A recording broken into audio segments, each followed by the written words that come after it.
Hello जी, नमस्कार। स्वागत है आप सभी का दोस्तों आज के महत्वपूर्ण प्रश्न में। आज का जो प्रश्न है ना, वो क्लास 12th के विद्यार्थियों के लिए बहुत ही महत्वपूर्ण है, जिनका भूगोल विषय है।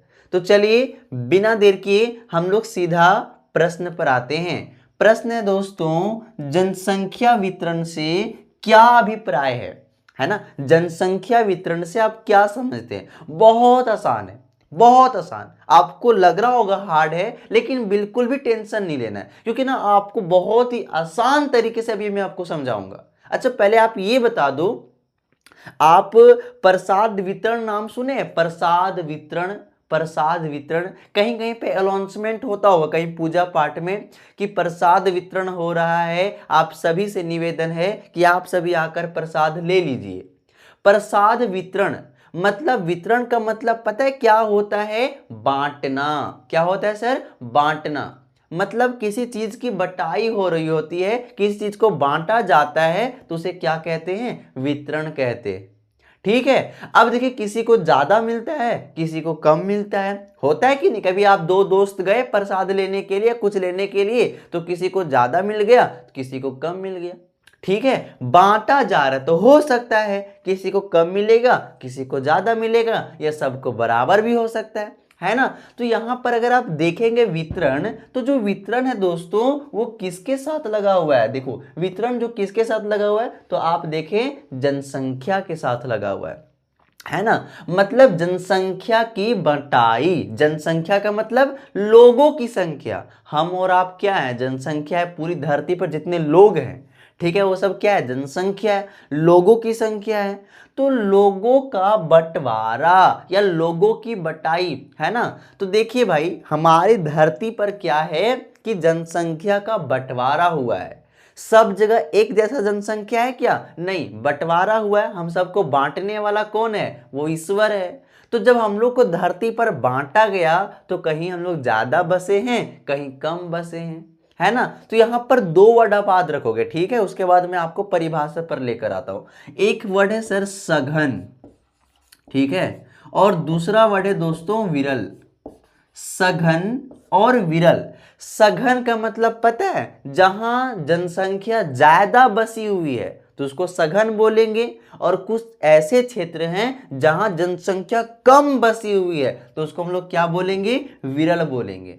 ठीक है। तो जहां जनसंख्या ज्यादा बसी हुई है उन क्षेत्रों में क्या बोला जाता है? सघन घने बसे क्षेत्र या सघन जनसंख्या वाले क्षेत्र। और जिन क्षेत्रों में जनसंख्या कम बसी होती है उन्हें क्या कहा जाता है दोस्तों? विरल जनसंख्या वाले क्षेत्र। तो चलिए अब हम लोग परिभाषा को देखते हैं, और उसके बाद एक एक लाइन को हम लोग समझने का प्रयास करते हैं, और समझाएंगे ही नहीं, सीधा आपको आदि भी करा देंगे। आओ जी, देखो, आपको ठीक इसी प्रकार से एग्जाम में लिखना है, अगर इस तरीके से प्रश्न आपसे पूछ दिया जाए तो, है ना। देखिए जी, जनसंख्या वितरण।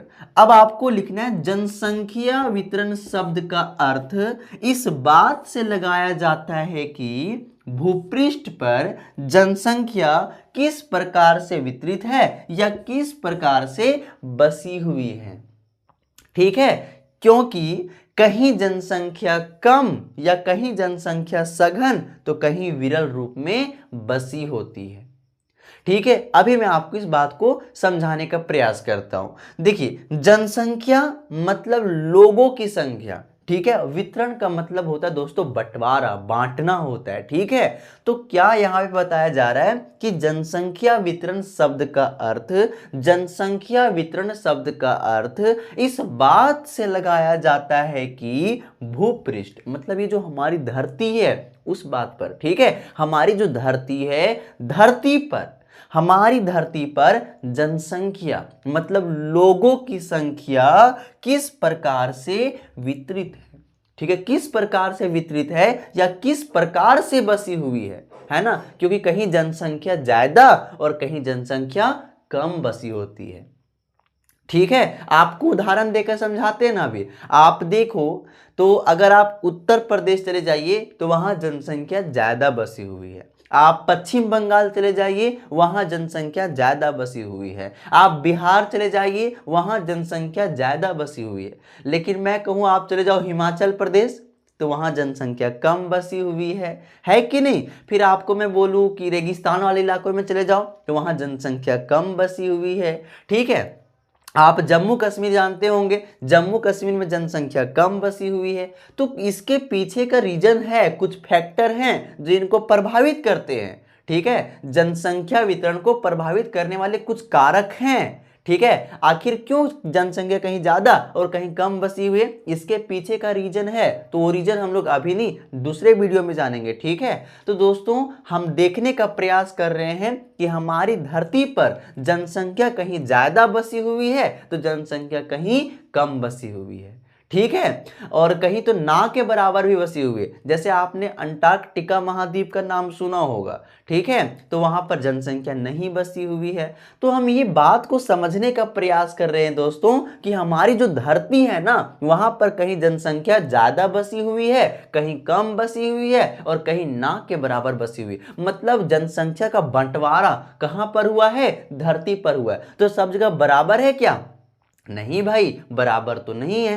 कहीं जनसंख्या ज्यादा है, कहीं कम है और कहीं ना के बराबर बसी हुई है। तो वही बात आपको लिखना है। तो आप क्या लिखेंगे? जनसंख्या वितरण शब्द का अर्थ इस बात से लगाया जाता है कि भूपृष्ठ पर जनसंख्या किस प्रकार से बसी हुई है या किस प्रकार से वितरित है, क्योंकि जनसंख्या कहीं सघन या कहीं विरल रूप में बसी होती है। एकदम आसान है कि नहीं? बिल्कुल आसान है। तो उम्मीद करता हूं ये परिभाषा आपको समझ में आ भी गई होगी और याद भी हो गया होगा। कोई बात नहीं, अगर याद नहीं हुआ होगा तो एक बार पढ़िएगा, आपको जरूर याद हो जाएगा। अगर आपके मन में कोई प्रश्न है सर तो आप कमेंट कीजिए, मैं आपके प्रश्न पर जरूर वीडियो बनाऊंगा। तब तक के लिए आप सभी को बहुत बहुत धन्यवाद।